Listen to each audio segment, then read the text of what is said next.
imagine, I don't know, a semicircle, okay? On one side, we've got primary prevention. That's where we engage before use starts or before individuals develop substance use disorders. On the other side, we've got tertiary prevention and harm reduction.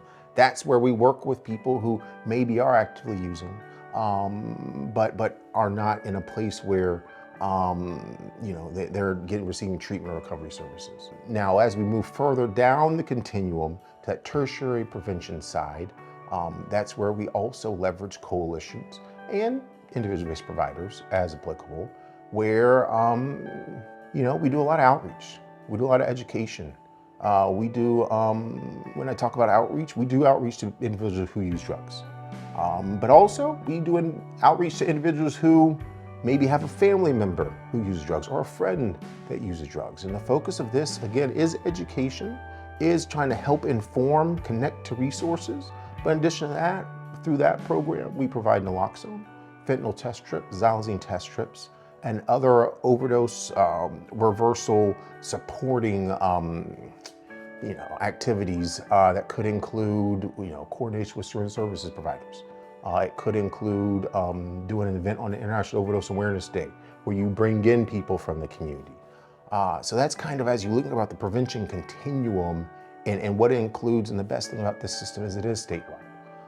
We either break things up by individual counties or regions, and we feel really good about the structure of our system and the fact that throughout it, counties have access to these services either directly or within a county that's maybe adjacent to it that may provide mentoring or other support. So that's kind of how I feel our system looks like from a wider level up. So coalitions are really interesting in that they are universal, but we do have a targeted population.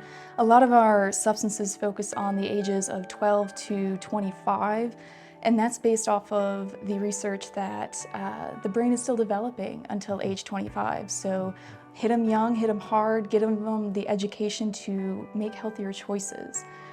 With the individual-based programs, these are great because they target youth who may be predisposed to using substances, those who have substance-using peers and family, those in the military, a lot of populations that are covered for those folks in those programs. And then our last, those who have been using under the age of 13. So we really want to focus our prevention efforts on those to prevent further use and further harm.